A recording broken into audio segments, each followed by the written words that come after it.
In the fifth couplet, Hallaj says, in my annihilation, my annihilation vanished, and in my annihilation I found you.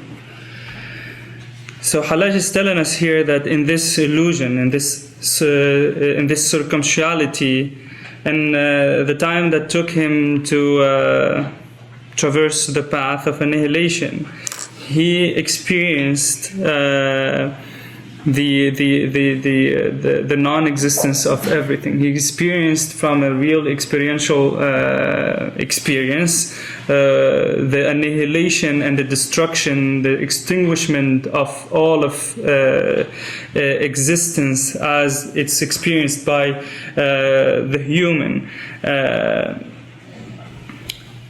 What does this mean? What does the experience of fana, annihilation, means? If we want to annihilate around us, things around us, is that we need to close our eyes, right? Just close your eyes, then everything disappears. But even then, when you close your eyes and everything disappears, there is still the thought of everything. There is still the image of everything that is subsistent in the mind. But this is not yet what Hallaj is telling us about. This is not this form of annihilation. The true annihilation is that with even the thought of things, even the imagination, and the images of things within, the ego inside is vanished, is annihilated. And in this annihilation, where everything annihilation, even the being and the self and the images in the mind, that's where you find the originator or God.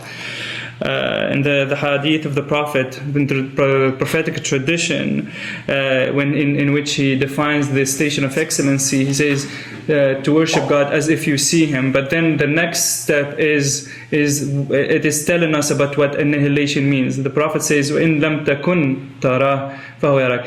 There is here a subtle nuance in wording. In lam takun means if you are not, and if you stop there, you say if you are not. But if you achieve this station of if you do not see Him, or if you are not seeing Him, if you are not, then that's where the divine is witness. فَإِنَّهُ يَرَكَ. There the divine is witness. So you lose your own self, and it is the divine who's witnessing Himself by Himself, because you have non-existence at this in this experience. So if you engage in this path of spiritual cultivation, you reach the station in which yourself dies and everything around you dies, and you experience what it means to be non-existent.